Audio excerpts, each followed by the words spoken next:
Winder, 1992-93-. The CFR's Foreign Affairs publishes Empowering the United Nations by UN Secretary-General Boutros Ghali, who asserts, "It is undeniable that the centuries-old doctrine of absolute and exclusive sovereignty no longer stands. Underlying the rights of the individual and the rights of peoples is a dimension of universal sovereignty that resides in all humanity. It is a sense that increasingly finds expression in the gradual expansion of international law. In this setting, the significance of the United Nations should be evident and accepted." 1993-. Strobe Talbot receives the Norman Cousins Global Governance Award for his 1992 Time article, "The Birth of the Global Nation and an Appreciation for What He Has Done for the Cause of Global Governance." President Clinton writes a letter of congratulation which states, "Norman Cousins worked for world peace and world government." Strobe Talbot's lifetime achievements as a voice for global harmony have earned him this recognition. He will be a worthy recipient of the Norman Cousins Global Governance Award. Best wishes for future success. Not only does President Clinton use the specific term, world government, but he also expressly wishes the future success in pursuing world federal government. Talbot proudly accepts the award, but says the should have given it to the other nominee, Mikhail Gorbachev. July 18, 1993-. CFR member and trilateralist Henry Kissinger writes in the Los Angeles Times concerning NAFTA, "What Congress will have before it is not a conventional trade agreement but the architecture of a new international system. A first step toward a new world order."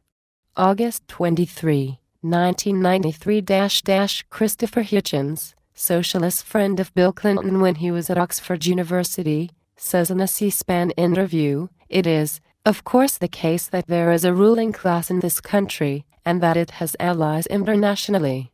October 30, 1993-. Washington Post Ombudsman Richard Harwood does an op-ed piece about the role of the CFR's media members. Their membership is an acknowledgement of their ascension into the American ruling class, where they do not merely analyze and interpret foreign policy for the United States, they help make it.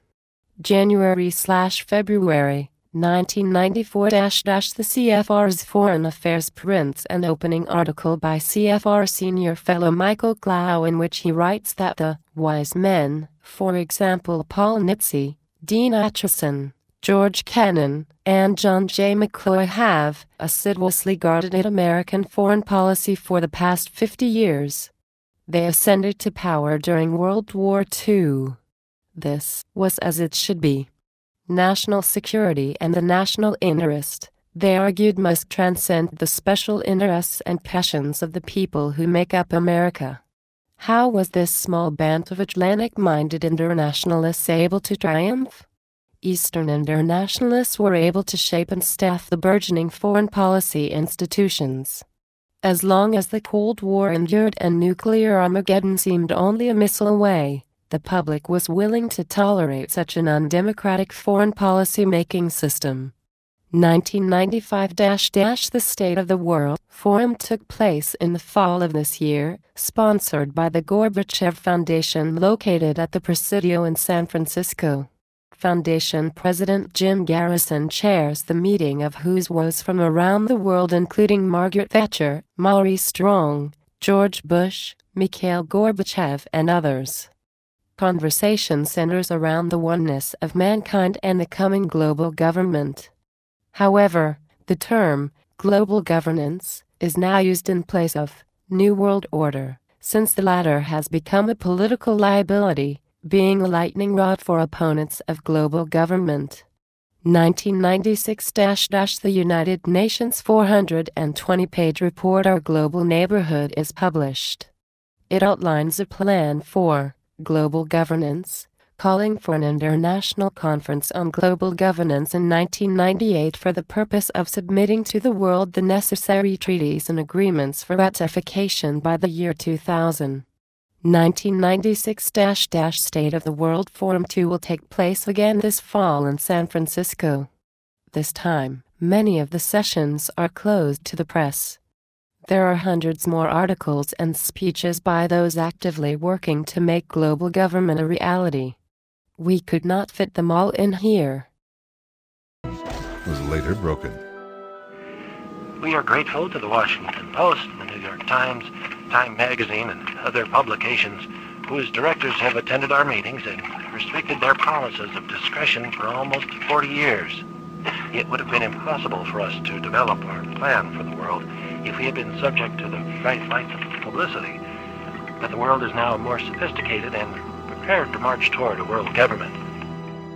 Redirecting the bright lights of publicity is not the media's only contribution towards such a plan. Have before us the opportunity to forge for ourselves and for future generations a new world order, a world where the rule of law, not the law of the jungle, governs the conduct of nations. When we are successful, and we will be, we have a real chance at this new world order, an order in which a credible United Nations can use its peacekeeping role to fulfill the promise and vision of the UN's founders.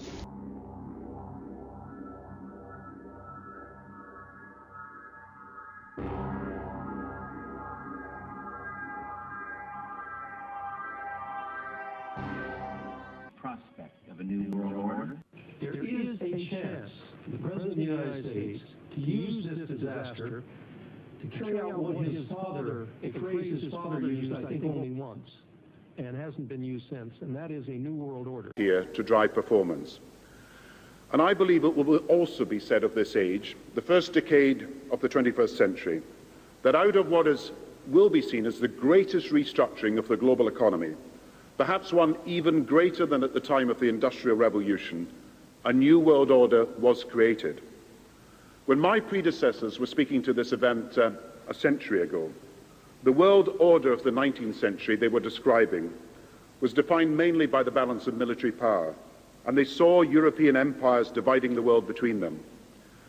From the time of 1945, when my predecessors of the post-war years spoke to you, the world order was simply defined by the high-stakes standoff that characterized the Cold War years. These were orders that were ultimately reflected by political weight and military strength. But today, with Asia already outproducing Europe, India and China are clearly becoming part of our new order, and they're doing so principally because of their economic strength and potential. And while military and political power retain their status and always will, all these new challenges are bringing together about the biggest restructuring we have ever seen, not just of the global economy, but of the global order as a whole. And 200 years ago, a famous British Foreign Secretary said that the new world had been called into existence to redress the balance of the old. In 1990, another old world ended, dominated by the Cold War, and people talked then, in 1990, of a new world order. What they actually meant then was a new political order. And what was not foreseen then, but is obvious now from everything that we see and do, what we experience in every day of our life, is the sheer scale and speed and scope of globalization. And it's only now that we can begin to understand that the world order that globalization brings and what it's going to look like, it's driven forward now not just by the balance of military strength, the Cold War times, or ordinary political power. It's being driven forward by a seismic shift in economic power that we see around us. But what does the New World Order mean for countries like ours who are looking to succeed? I suggest that the countries that are going to succeed are those that combine flexibility, free trade, open markets, with proper stewardship of the environment and investment in education, infrastructure and innovation. And the question for us is how we meet and master all these challenges to ensure that Britain enhances its competitiveness in the process and realizes what I believe is our destiny of success in this new world order. So, in conclusion, ladies and gentlemen, a new world is emerging. It is a new world order with significantly different and radically new challenges for the future.